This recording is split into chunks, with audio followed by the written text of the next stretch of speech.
we should thank Allah for blessing us with this way of life of Al-Islam. We can see the results. We can measure and we can taste the fruits of our labor and our sacrifice. And now people are beginning to witness and bear witness to that truth and that reality. Right? So we still are criticized. We're still looked at in a strange way as a strange group of people. But we are proof that there are results in good action. There's results in consistency. There's results in following the way of God, obeying God. People have given up on obeying God.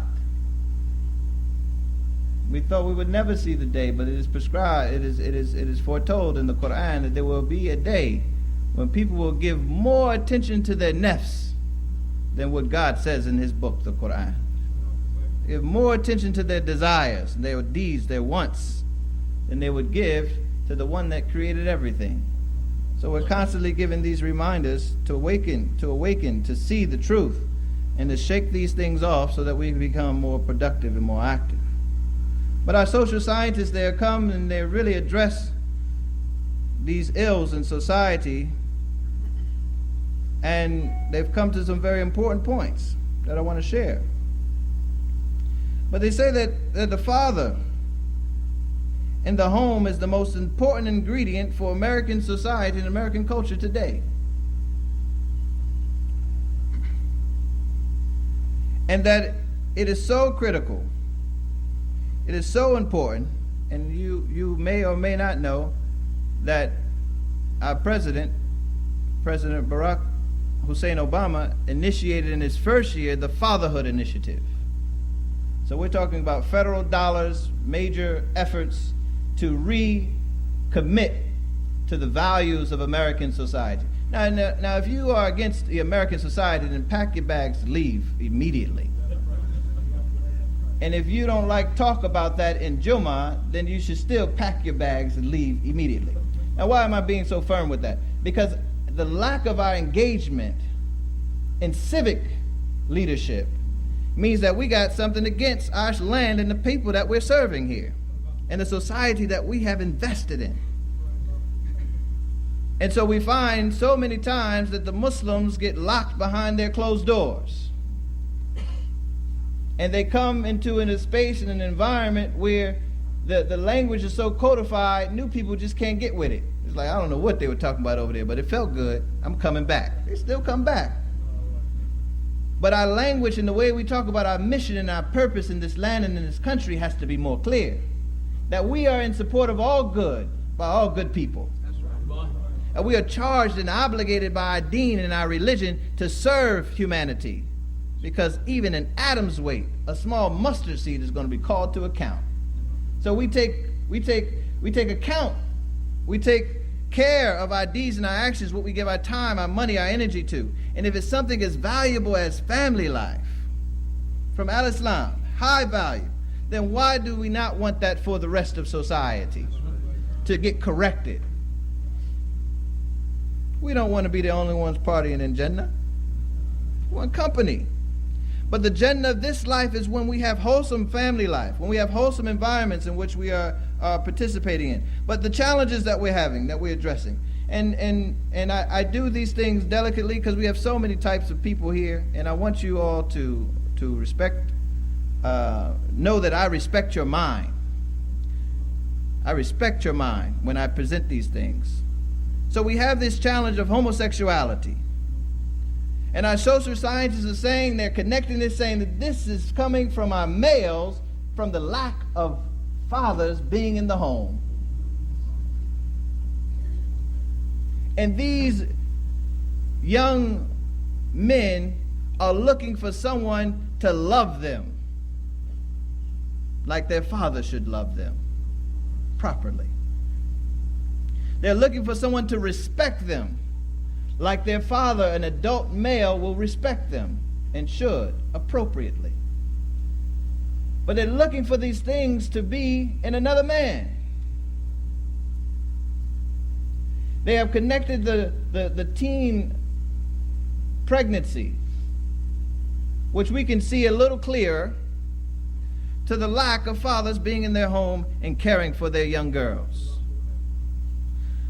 being responsible for their upbringing, to respect their bodies, to respect themselves, their intellect, to hold higher value on their relationship with God and their relationship with their father than their relationship with another man who doesn't care about their mind, spirit, or even their body. So in Al-Islam, the Prophet ﷺ, he was teaching a people who didn't care for their daughters. Well, we know this through the history. He was teaching a people who had very low value on their daughters. And he gave a series of ideas that changed that picture, regardless, contrary to popular opinion about how Muslim families or Muslim men deal with women and girls. This is the word and the life of Muhammad the Prophet. He said, if you raise a Muslim girl to be honorable, you will have Jannah. He said, if you teach a Muslim girl, you will have Jannah.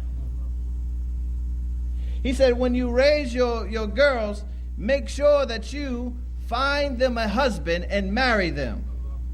And and he said this in mentioning about daughters and about sons. He said, raise them and marry them. I want to make that emphasis. Boys and girls, your sons and your daughters. Raise them and marry them. And if they fall into sin on the day of judgment, you will have responsibility for that. Man, I don't want that burden. I don't want that burden. But this is calling you fathers to account.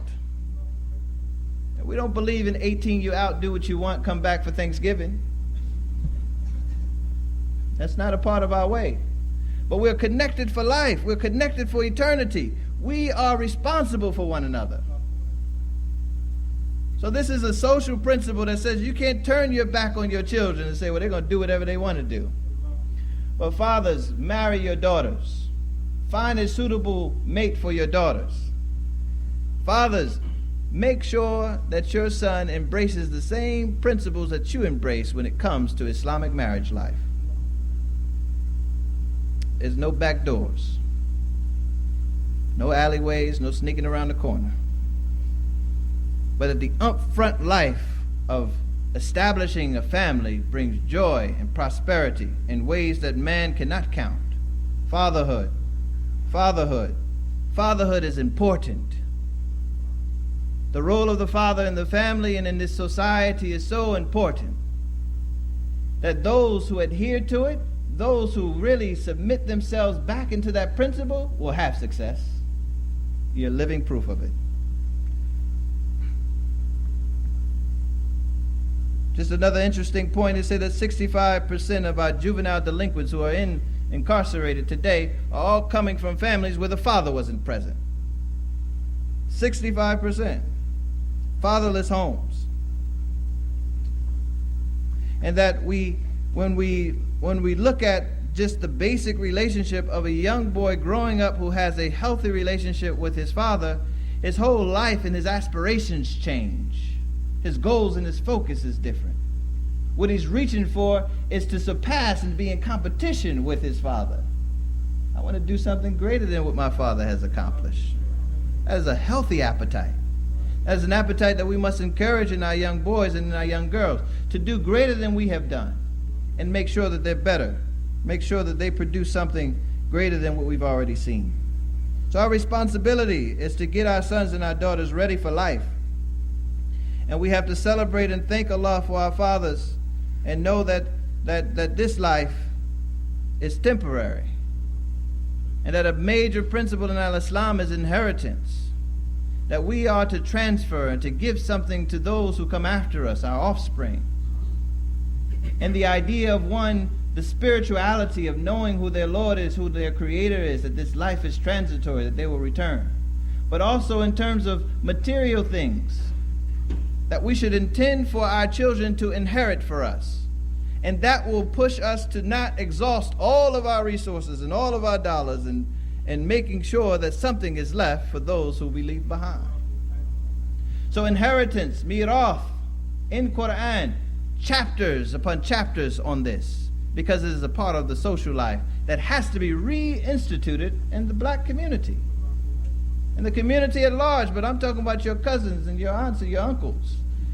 That there's a lack of inheritance that's happening, so the race is unfair. You got to start over every generation.